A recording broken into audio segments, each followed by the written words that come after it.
It took Griffin Hale 43 seconds to undo 18 years of work. He stood at the front of Veridian AI's main conference room on a Thursday morning in November, his presentation clicker tapping against his palm like a metronome, and told 200 people that the era of instinct-driven engineering was over. He spoke about optimization. He spoke about scalability. He used the word world-class 4 times in under a minute, and each time he said it, he gestured toward the 12 engineers seated in the front row, recent arrivals from MIT, Carnegie Mellon, Stanford, and Oxford, each one carrying a portfolio thick with patents and peer-reviewed papers. Then he pointed toward the back of the room and told the company that Dara Abiona would be transitioning out of her operational role, effective immediately. He did not look at her when he said it. She was standing near the far wall in a gray hoodie and jeans, a coffee mug held in both hands, her expression carrying nothing that could be read from any angle. She had known this was coming. The board had voted 3 weeks earlier, after the acquisition gave Griffin's firm controlling interest. But knowing a thing is not the same as hearing it said aloud in front of the people who had built something real alongside you. Nobody moved. Nobody spoke. 200 people found somewhere else to look. Dara Abiona set her coffee mug down on the nearest table. She reached into her pocket, produced a company badge, and placed it beside the mug with the same deliberate calm she brought to every decision she had ever made. Then she pulled her hoodie sleeves down over her wrists, lifted the mug again, and walked to the exit through a room so quiet. The click of her sneakers on the floor was the only sound in the building. She did not look back.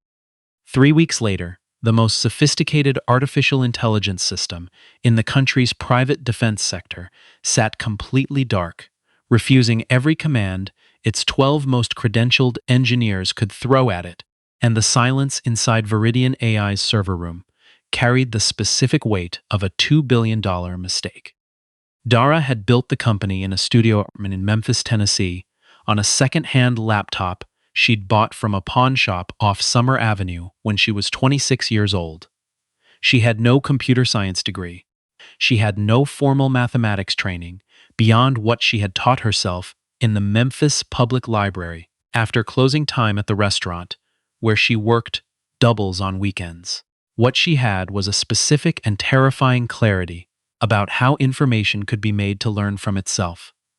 An intuition she had carried since childhood, without knowing what to call it. Her parents had grown up in South Memphis and worked until their bodies gave out. Her mother cleaned offices. Her father drove a delivery truck until his back stopped cooperating, and then he drove it anyway. Neither of them had ever asked Dara to explain the things she built on that pawn shop laptop, but neither of them had once suggested she stop building. VILA, the Verified Emergent Learning Algorithm, was the product of 18 years of iteration, failure, revision, and a particular kind of patience that no formal curriculum had ever managed to teach anyone. It was not like other AI systems in the way that the ocean is not like a swimming pool.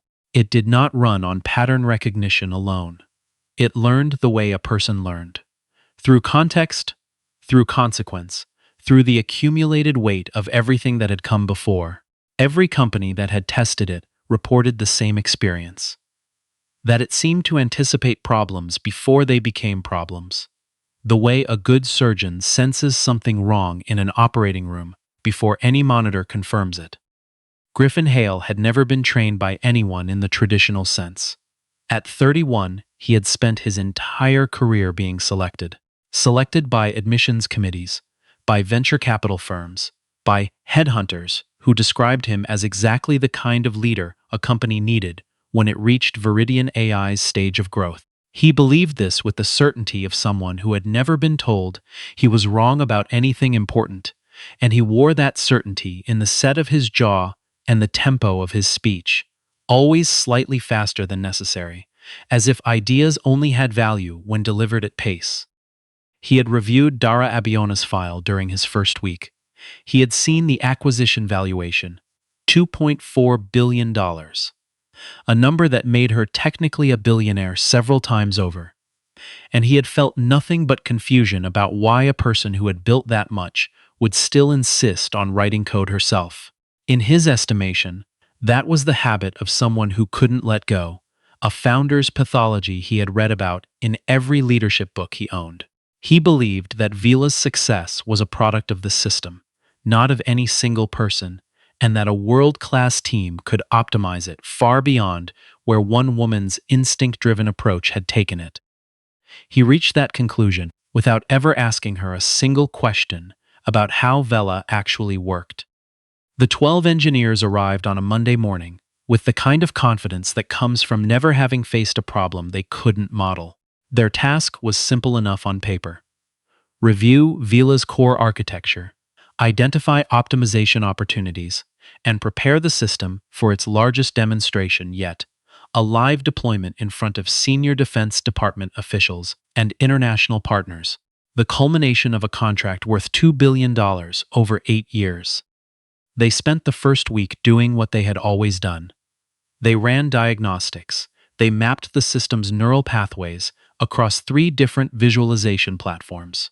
They fed Vila test datasets and analyzed its outputs against benchmark performance standards. Everything came back clean. By every measurable metric, the system was functioning at peak capacity. Then, on a Friday afternoon, it stopped. Not crashed, not errored, stopped. The console produced no error codes, no stack traces, no anomaly flags of any kind. The servers were running. The infrastructure was intact.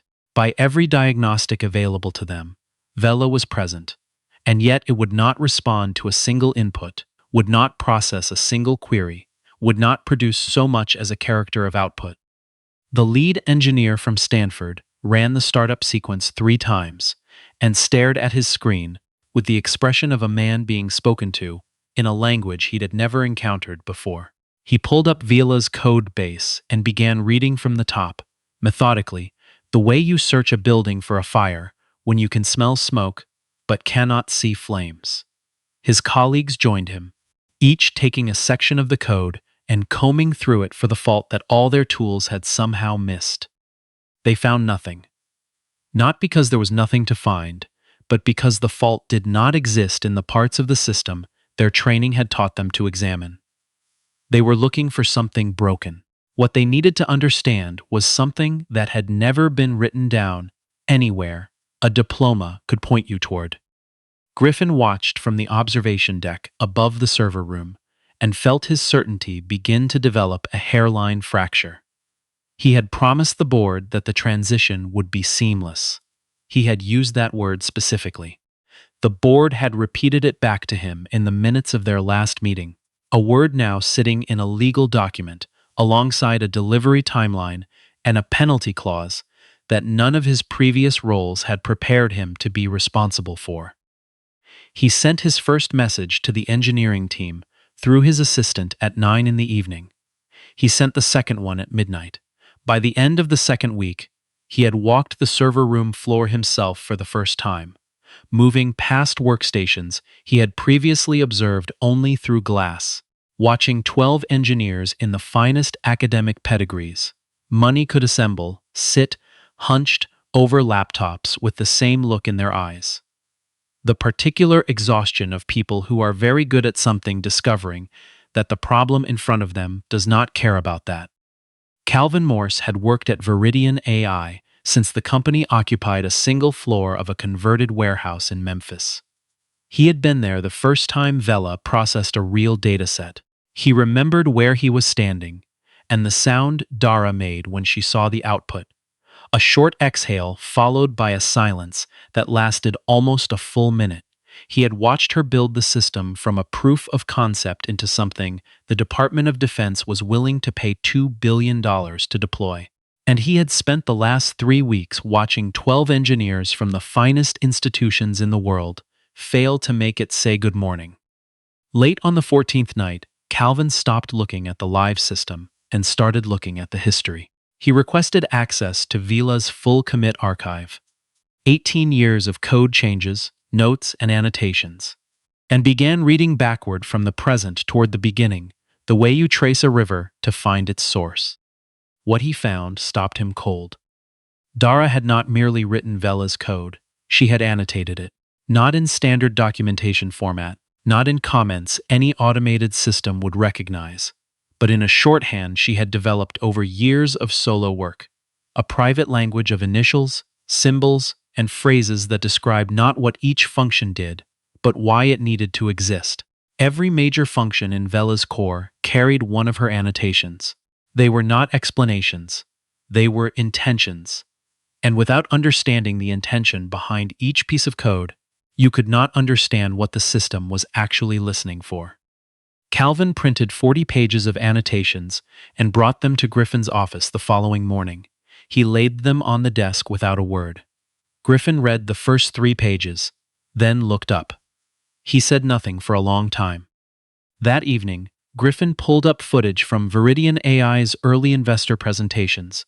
Recordings from nearly a decade ago, grainy and poorly lit, Dara Abiona at a whiteboard in a borrowed conference room, explaining Vela's architecture to a room full of people who were trying hard to follow. She was not reading from notes. She was not referring to a slide deck. She moved across that whiteboard the way a musician moves across an instrument. Not thinking about where her hands were, only about what she was trying to say. The algorithm was not something she had built and then handed off. It was something she understood, the way she understood her own heartbeat. And no amount of engineering talent was going to replicate that from the outside. Griffin watched the footage twice. Then he called the board and told them, for the first time, that he was not certain the problem could be solved without her. No one in the company had kept Dara Abiona's personal contact information after her departure. The separation had been clean in the way a surgical cut is clean. Efficient, bloodless on the surface, leaving the real damage to become apparent only later. HR had processed her exit. The same afternoon, Griffin made his announcement, and nobody in leadership had thought to maintain a relationship with the woman who had spent 18 years making the company worth acquiring in the first place. Calvin found her through a former intern named Jess, who had moved to Nashville, and mentioned, over the phone, that she had spotted Dara at a coffee shop near a community center on the north side of Memphis. She was running some kind of coding program for kids, Jess said. She looked good. She did not look like someone who missed the office. Griffin flew to Memphis the following morning. He drove a rental car from the airport through a part of the city that his professional life had never taken him through before. Past a strip mall and a check-cashing place and a barber shop with a hand-painted sign, until he found the community center and parked in a lot beside a row of school buses. He could see her through the window before he went inside. She was standing at the front of a room, holding about 20 teenage girls, all of them with laptops open, most of them frowning at their screens in the specific way of people who are genuinely thinking. Dara was drawing a diagram on a portable whiteboard and talking while she drew, and every few seconds one of the girls would raise her hand, and Dara would pause and listen with her whole body, as though the question were the most important thing in the room. Griffin stood in the doorway for a moment, before she noticed him. When she did, she showed nothing on her face at all. She said something to the girls, pointed to a worksheet, and walked to the door. Outside in the parking lot, in the cold November air, she stood with her arms at her sides and waited for him to speak first. Griffin told her the truth. Vela was dark. The engineers couldn't bring it back. The DOD demonstration was 17 days away, and the board was beginning to understand the full weight of what that meant. He said it plainly, without hedging, which was the first honest thing he had done in front of her. She listened. Then she shook her head and told him no. He had expected that. He offered her money. A number large enough that most people would have needed a moment to process it. She waited while he finished the sentence, and told him, without cruelty, that money had never been the point, and he probably should have understood that before driving to Memphis. He asked her, slowly and carefully, why she had never said anything the day he fired her. Not in that room, not in the weeks that followed. No statement to the press, no legal challenge, no public accounting for what he had done in front of her entire company. Dara was quiet for a moment. Then she told him about the summer. She was 28 years old. She had spent 2 years building an early version of what would become Vila's core framework, a predictive learning model that could adapt its own parameters in real time without human intervention.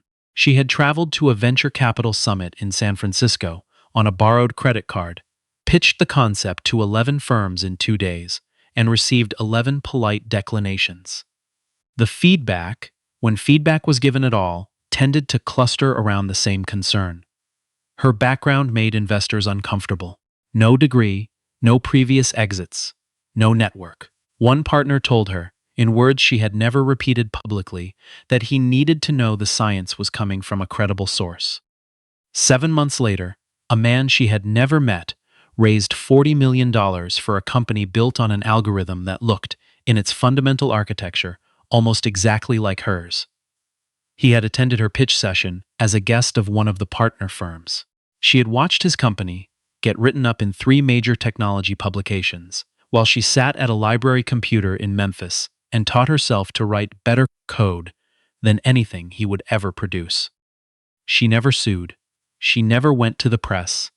She built Vela from the ground up in a language no one else could write, and she made it so deeply herself that the only way anyone could ever claim it was to take her along with it.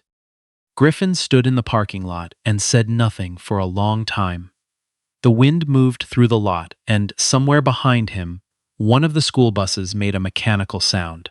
He had spent his career studying the conditions under which companies succeeded and failed, and it had never occurred to him until this moment that some of the most important architecture in any system is the part no diagram can capture and no credential can reproduce.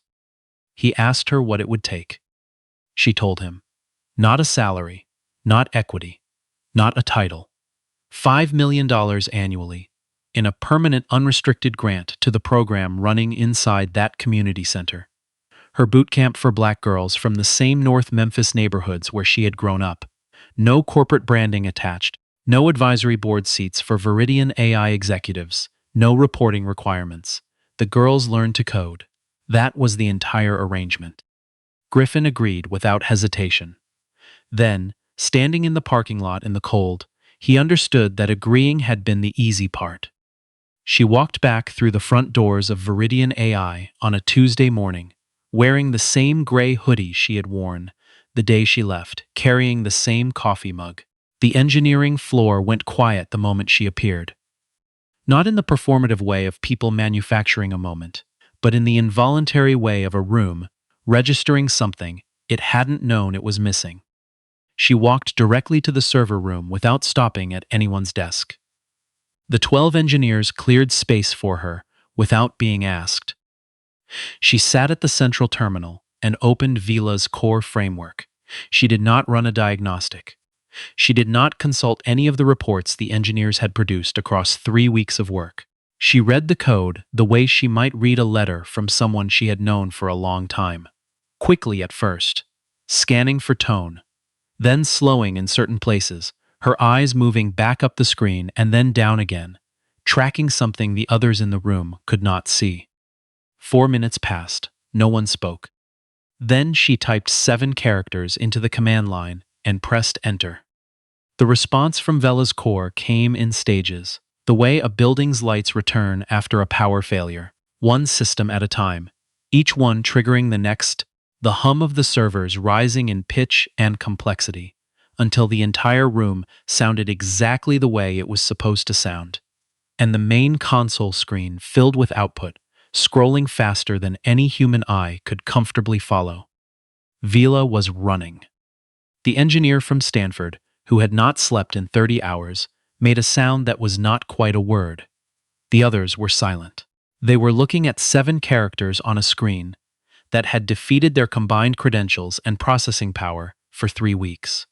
And they were beginning to suspect they had been asking the wrong question from the very beginning.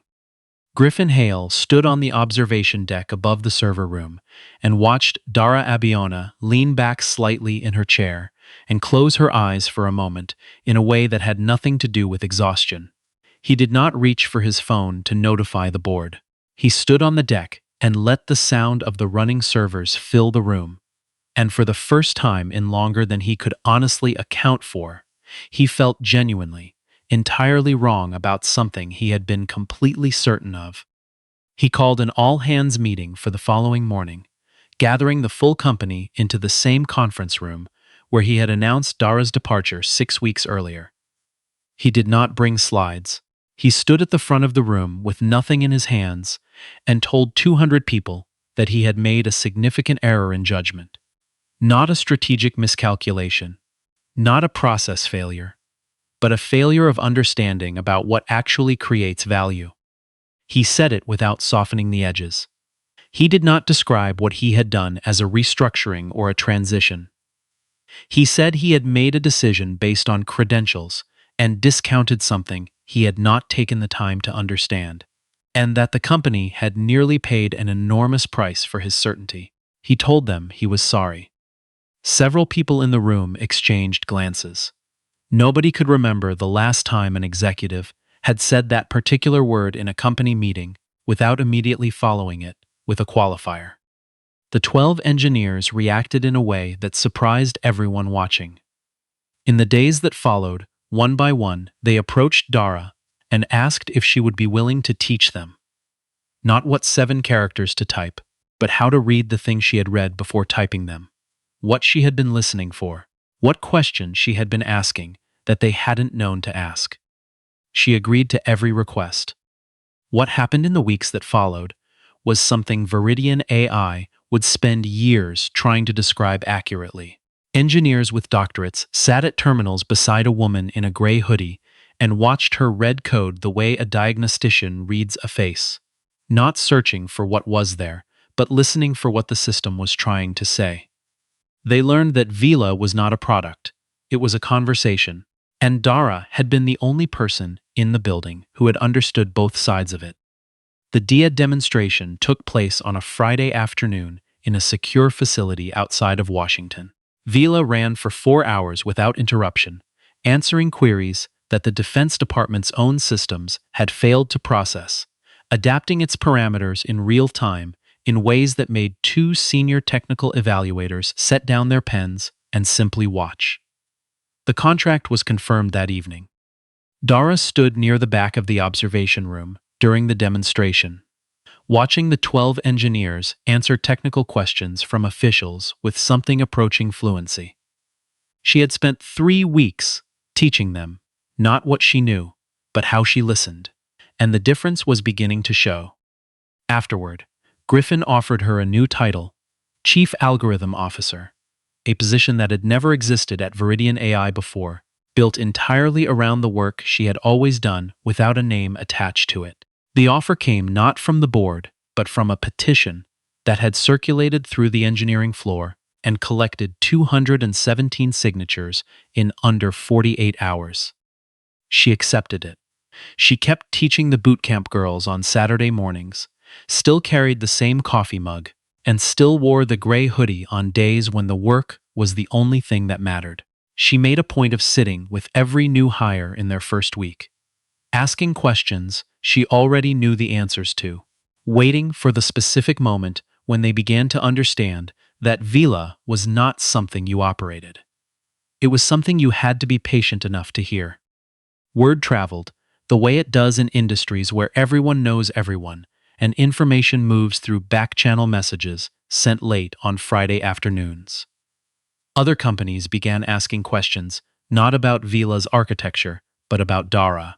About how a woman who had taught herself to code from library books had built something no assembled team of credentialed engineers could reverse engineer. About what it meant that the most sophisticated AI system in the private defense sector had been created not in a research lab or a university computing cluster, but in a Memphis studio apartment by someone the industry had once decided was not a credible source. None of that mattered much to Dara, who continued arriving early and leaving when the work was done, and taking the same exit off the highway on Saturday mornings to drive to North Memphis and sit with girls in front of laptops and watch for the expression that crosses a person's face when something they have been trying to understand Finally, unmistakably, clicks. Griffin carried what she had told him in that parking lot for a long time. He thought about the man who had taken her algorithm and been celebrated for it, and about the years she had spent building something better instead of spending them on a grievance. He thought about the 7 characters she had typed that restored what 3 weeks of expertise could not, and about what kind of patience it took to know exactly what those 7 characters were. He tried to articulate the lesson in several different formats over the following years: a board memo, a panel discussion, a conversation with a founder who reminded him a little of himself at 31. The words never came out quite right. The lesson was too plain to sound like a lesson. It was only this: some of the most important knowledge in any system lives inside the person who built it from nothing.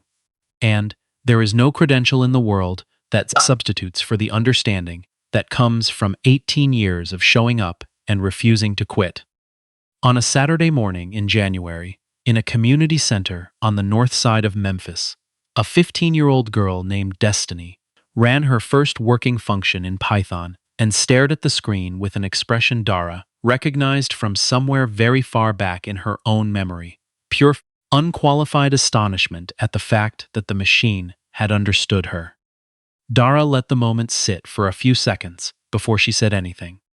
Then she told the girl to run it again.